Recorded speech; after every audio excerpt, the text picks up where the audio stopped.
¿Qué dejó al sistema de salud y al país esta pandemia que azotó a todo el mundo? El globo estaba paralizado. Todas las personas tuvieron que cumplir un confinamiento. En el mes de marzo se conoce el caso cero en territorio boliviano. Es por estas fechas que el gobierno, en ese entonces a la cabeza de Yanine Áñez, decide confinar a todo el territorio nacional para cuidar la salud. Las cifras eran alarmantes día a día y uno de los encargados de dar a conocer este trabajo, esas cifras en ese entonces, era el doctor Aníbal Cruz, exministro de Salud, que nos acompaña en esta mañana desde Cochabamba. Doctor, buenos días. Uno empieza a relatar todo lo que vivimos. Muchos dicen parecía una película, pero lo cierto es que nos tocó como bolivianos, como mundo, asumir esta situación. ¿Qué le dejó al sistema de salud toda esta experiencia y lo vivido en el tema de la pandemia? Bienvenido. Muy buenos días, agradezco a tu programa y prácticamente a toda tu teleaudiencia saludar. Efectivamente, estamos hablando de hace 5 años, era un 11 de marzo, donde nosotros habíamos ya sido informados de los dos primeros casos oficiales. Pero mira, vamos a comenzar con tu pregunta, ¿qué dejó la pandemia? Primero yo digo, ¿cómo fue la primera evaluación de la pandemia?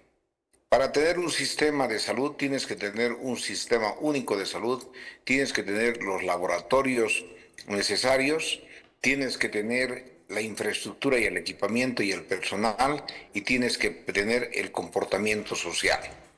En el análisis, nosotros no teníamos un sistema único de salud.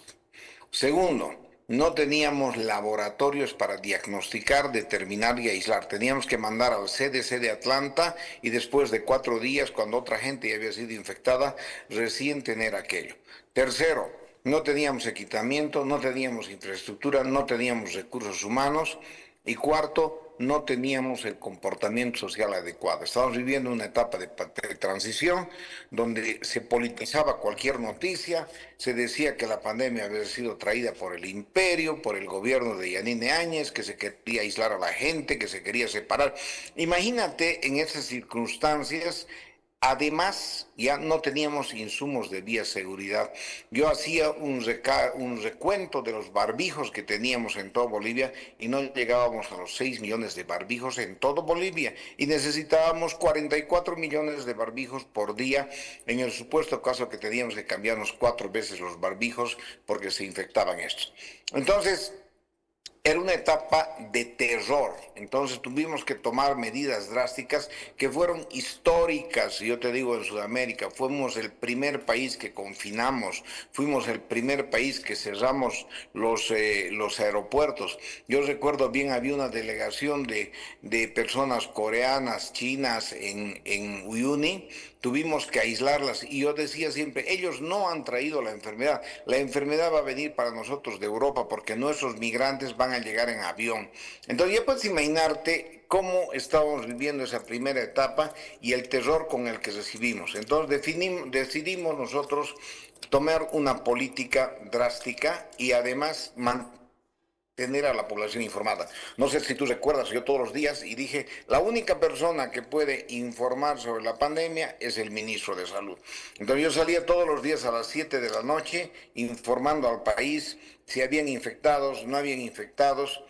Prácticamente daba la noticia de terror, pero sin embargo daba un componente de tranquilidad, un componente de orientación y la población hizo caso. Yo te digo una cosa, de haciendo una evaluación después de la pandemia, hemos tenido casi 1.200.000 personas fallecidas, hemos tenido más de 20 millones de infectados, casi hemos duplicado nuestra población, pero de todas maneras, si relacionamos por aquellas medidas drásticas y comparamos con un país, por ejemplo, vecino Chile, cuando yo hablaba con Sebastián Piñera y le decía que debemos confinar, él me decía, no, yo no voy a matar la economía de Chile, y yo le decía, yo no voy a matar a los bolivianos. Y efectivamente el resultado final, Chile tuvo 2 veces más muertos que nosotros en relación a población y tuvo 3 veces más infectados que nosotros. Y seguramente otros países también hemos hecho exposiciones nosotros al respecto. Sin embargo, lo que nos queda, lo que tú decías, ¿será que contando a nuestros hijos lo que vivimos hace 5 años nos van a creer, que todos caminábamos con barbijos por las calles, que todos caminábamos con equipo de bioseguridad, parecíamos astronautas, con máscaras por delante, lavándonos las manos a cada rato, y toda esa situación de pandemia que ha sido para mí la peor pandemia de la humanidad vivida por el carácter migratorio, porque podía en avión transportar de un continente a otro en cuestión de horas. Esta pandemia ha dejado mucho luto, pero ha dejado una enseñanza tremenda para el sistema de salud. Y esa enseñanza es que los gobiernos debemos ocuparnos a tener la mayor cantidad de recursos para cuidar la vida de los ciudadanos, tener mejores hospitales, tener mejor equipamiento, tener la precaución de prever futuras pandemias, que seguramente el calentamiento global, el cambio climático que nos está dando, nos va a ocasionar también la resistencia a algunos tipos de bacterias y gérmenes, que tenemos que pensar en futuras pandemias, y para eso la humanidad debe estar prácticamente equipada. Yo recuerdo bien los primeros muertos. ¿Qué hacíamos con los primeros muertos? Los aislábamos, los incinerábamos. Cuando decidimos incinerar, teníamos el tema de que no alcanzaban los incineradores, teníamos que encerrarlos en bolsas a los cadáveres, tener depósitos de cadáveres. Yo recuerdo acá en Cochabamba teníamos containers con cantidad de cadáveres que estaban ya por la descomposición, inflados en las bolsas como globos, y además circular. Mucha gente no ha visto enterrar a sus familiares, Doctor. mucha gente no ha podido despedir. Dramático, pero realmente enseña mucho a la población a que debemos cuidarnos. Doctor, hemos preparado un material especial para hablar de estos 5 años, pero antes quiero, por favor, lanzarle la siguiente pregunta. ¿Qué hemos aprendido como pacientes y qué le falta al sistema de salud? Se habilitaron domos, se habilitaron unidades de terapia intensiva. ¿Por qué no tuvo el país la capacidad de sostener este sistema de salud con toda una capacidad para atención a los pacientes? Veamos este material y escuche su respuesta. En marzo de 2020, Bolivia confirmó sus primeros casos de COVID-19 y decretó una cuarentena estricta. Se cerraron fronteras, escuelas y comercios. El sistema de salud colapsó y la economía se paralizó. Durante 2021, la vacunación avanzó, pero nuevas variantes como Delta y Omicron provocaron nuevas olas de contagios, manteniendo el temor y las restricciones.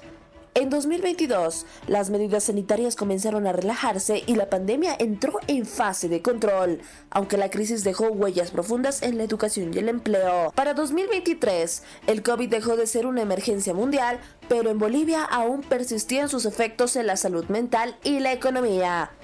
En 2024, la enfermedad pasó a ser parte del calendario de vacunación regular, mientras el país intentaba recuperarse de los rezagos en el sistema de salud y la crisis social generada por la pandemia. Hoy, en 2025, aunque el virus sigue presente, la población convive con él mediante vacunas y cuidados, y la vida ha retomado su curso.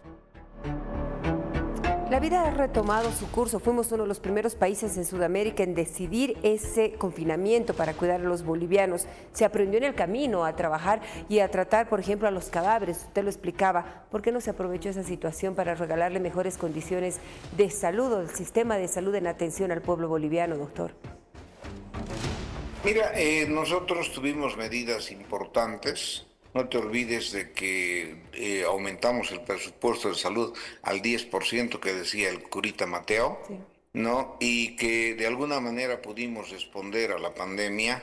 Ya te decía, un país donde tenemos un sistema de salud malo, anacrónico, no tenemos equipamiento, no tenemos recursos humanos, no tenemos un presupuesto adecuado. Entonces, lo que sí me queda claro es de que la población ha sabido responder, porque realmente se asustó y la pandemia era catastrófica. Segundo, de que lamentablemente recibimos la pandemia prácticamente indefensos, con un sistema de salud malo, sin equipamiento, porque el gobierno anterior se había dedicado a hacer canchitas de fútbol y no equipar los hospitales.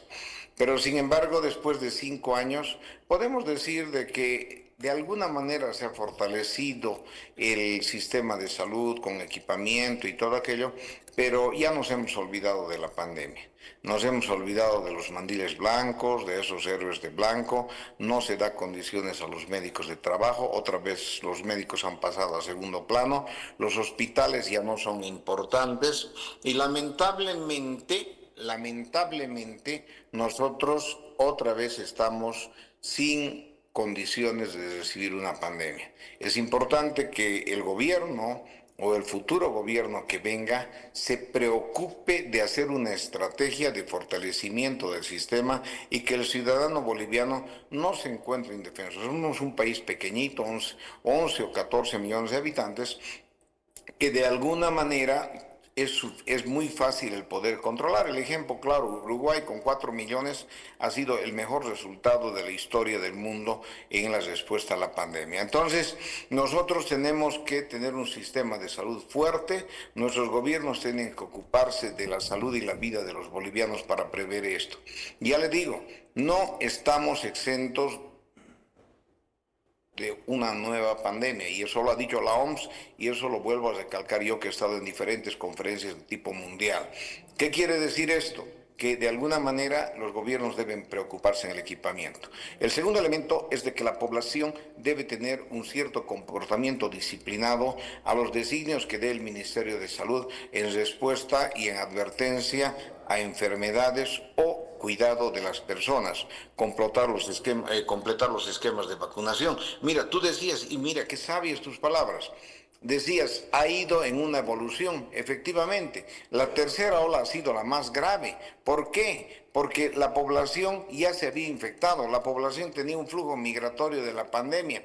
Entonces, ¿qué es lo que pasó? Lo que teníamos que hacer era reforzar con la vacunación. Había movimientos antivacunas. En este momento, el COVID hemos aprendido a vivir, el COVID está presente, hay casos, pero sin embargo es una simple gripe o un simple resfriado.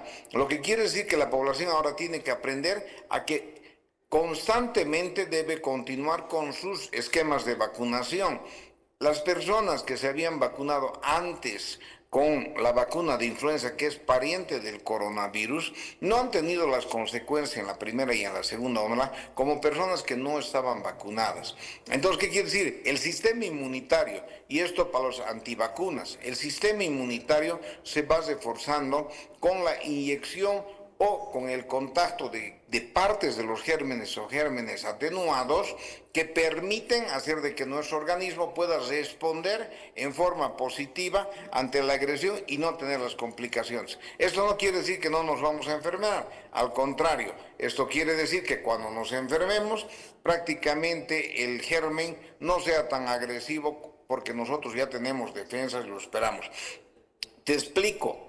La evolución de las olas que hemos tenido y los cambios de Omicron y demás cosas, ya también el germen se iba reforzando. Cada virus que aparecía era mucho más fuerte que el primero. Yo decía, el virus de la quinta ola, si hubiera aparecido en la primera ola, no hubiera quedado persona viva en el mundo. Pero como nosotros hemos ido en esa secuencia, nosotros aumentábamos nuestras defensas y el virus era mucho más fuerte. Entonces, ¿qué pasaba con esto? De que nosotros teníamos una respuesta positiva y con las vacunas se llegó a atenuar y se hizo de que el germen prácticamente se vuelva de una manera un poco agresivo y que la enfermedad se vaya disipando, y eso se llama la inmunidad de rebaño. Entonces, mira qué interesante, y te agradezco el programa porque hemos recordado los 5 años, hemos hecho un resumen importante, y lo único que quiero dejar el mensaje a la población: tenemos que cuidar a nuestros niños, a nuestros adultos mayores, personas que sean además que tengan predisposición a la infección y enfermedades, vacunarnos y además protegernos. Lo más importante, aprender lo que hemos aprendido, usar las medidas de bioseguridad, siempre lavado de las manos, el uso del alcohol en gel y todas estas cosas.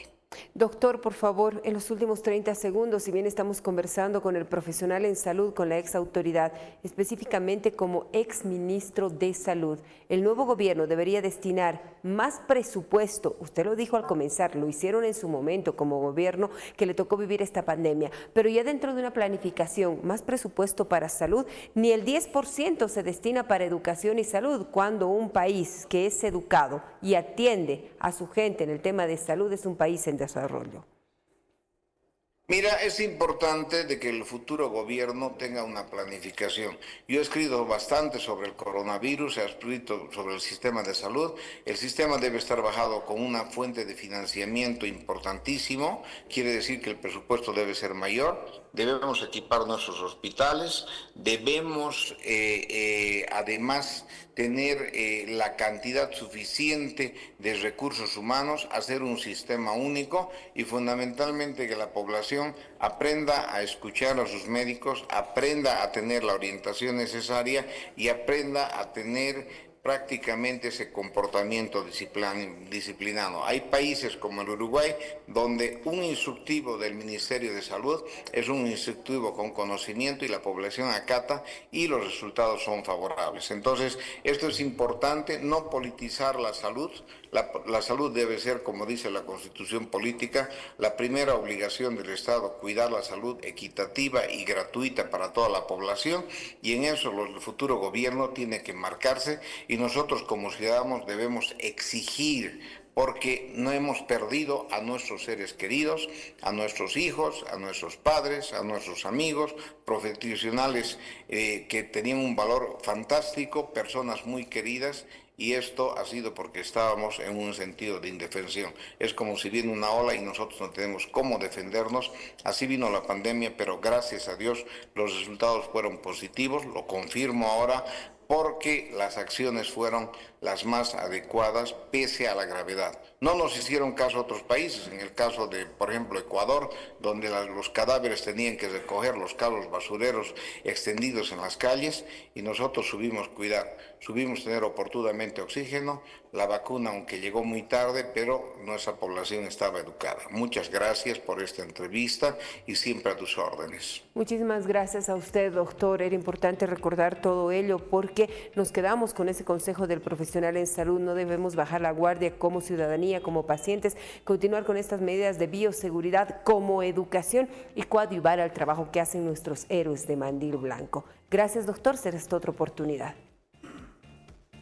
Muchas gracias, y pues hay que cuidarnos y hay que hacer caso a todas las instructivas sanitarias que se den en beneficio de la salud de nuestra familia. Muchísimas gracias por la entrevista. Muchísimas gracias a usted. Cumplir con un esquema de vacunación, llevar adelante las medidas de bioseguridad, colaborar a todas las determinaciones que en su momento den a conocer los expertos en salud para poder estar sanos en territorio nacional. 5 años de la pandemia.